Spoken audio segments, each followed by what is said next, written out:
Okay, Kilroy goes off the shelf on Napoleon's Triumph, the Battle of Austerlitz, 2nd of December, 1805. This is from Simmons Games, designed by Bowen Simmons, which I believe goes by Rachel Simmons now. And this is a unique system that originally had its roots in Bonaparte at Marengo and then developed into Napoleon's Triumph. And then I believe that there's some aspects of this that found its way into Guns of Gettysburg on the Battle of Gettysburg. Austerlitz is a very famous battle in Napoleonic history. One of Napoleon's claim to fame and his showing his or displaying his military genius, as the legend would have it. And there's some pretty good books on it. I would recommend, if you want the Osprey treatment, go for Austerlitz 1805. Battle of the Three Emperors by David Chandler. A lot of good imagery in there and shows some of the battle maps. And then another really good book on this is 1805 Austerlitz by Robert Goetz. Good book in that regard as well. Now, this is a unique game and I believe visually stunning. And in that regard, I'm going to go all Callendel on you and go handheld and take a look a little bit closer to the map board here. So as you can see here, we have a mounted map of the game board here. And you can see a lot of terrain or some terrain features on there. Those are relatively irrelevant and more for show. The unique concept of this game is that the terrain or the aspects of how terrain affects movement, or more importantly, combat, is contained in these gray grids here. So you see these little gray lines here. Those gray lines are approaches. And so if you have an elongated approach, that is going to affect combat a little bit differently than if you're attacking along a shorter approach. And if you look a little bit closer there, you see some of the NATO symbols there that are on the board here on the approach. That will affect combat as well. Depending on what symbols are there, there might be a penalty to combat, or it's going to affect how combat is done. Also, on some of these approaches, I should say, you see some X's there. Those are impassable, so you can't move through those.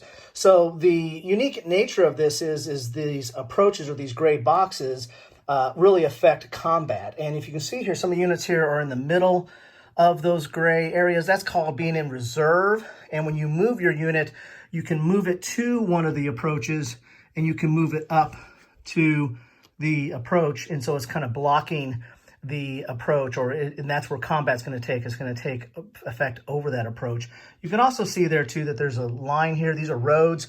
Roads have an effect on movement. If you get this red line here, units can move up to 3 areas, the gray areas, or if it's on the brown, they can move up to 2 areas. But again, there's a lot of different contingencies on that. I mean, you can't, if someone's already moved on that road or moved into an area with that road, they might block that movement. You can't move through there. Or if there's an enemy unit adjacent to an area, that could block the movement as well. There's kind of a harassing effect. So a lot of different issues with how you do movement, but a lot of it, most of it is contained within these gray areas or these approaches. Also, that is the key to the game here, is basically doing orders. This is mostly a maneuver game, in that you're going to be maneuvering your units, issuing orders, either issuing core orders, moving like an entire stack, or issuing detachments, moving units out or moving units together with it. So it's a lot about maneuvering. As you can see, these are wooden blocks. So you get the leaders there are metal. You see that little metal part right there? Ooh. There you go, right there. A little bit of metal. And the blocks are, on the other side, show you what kind of units. There are basically 4 types of units. There are infantry, there are cavalry, there are guard units, and artillery. So there are 4 primary types of units that you're maneuvering on the board. And it's a block game, but it's not a block game. It's not your block game in the typical sense that you're going to be flipping units over and losing step losses. You're basically, combat is no dice. There's no combat charts. It's basically comparing the units, comparing the terrain, or comparing any modifiers from the approach. The type of units and the type of attack makes a difference. And then if there's a retreat, you're probably going to lose units, but the combat basically determines how many blocks you lose. And that's how many, not how many symbols on the blocks, but how many actual blocks you lose from that combat. And the surest way to win is have a morale loss. So when you lose units, you have a morale go down, and the game starts with the Allies at 27 and the French at 23. That could change if you take on these reinforcements. If the French take on these reinforcements, Davout and Bernadotte, they will, then their morale goes up to 27, but their victory conditions change. If you look on the board here, you see some red stars, and there's some blue stars, and I think there might even be green and black. And if the French don't take the if they don't take the reinforcements, then they have to they just have to prevent. They have to take at least one of the red, and they got to prevent the Allies from taking the blue. But if they do take the reinforcement, it kind of reverses. They need to take at least a red, black, or green, and prevent the Allies from taking one of the blue. As I said, there's a sure way to win, and that's having your morale go down to 0. But as you can see, this is a stunning map, a stunning game. I really think it is very impressive.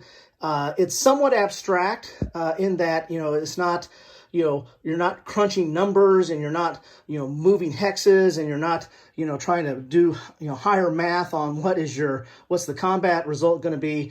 This is a lot about maneuvering, marshaling your forces on the battlefield depending upon the terrain and what your opponent is doing, and then trying to get him in the right position to get better, an advantage on the numbers due to the circumstances of the terrain or the units that are involved to get a better combat result.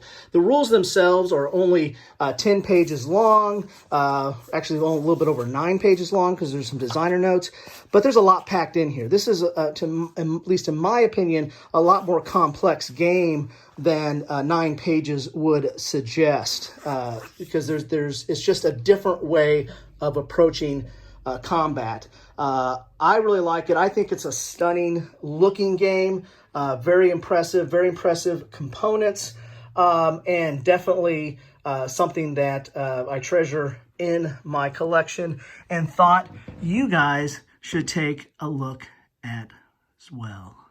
Thank you.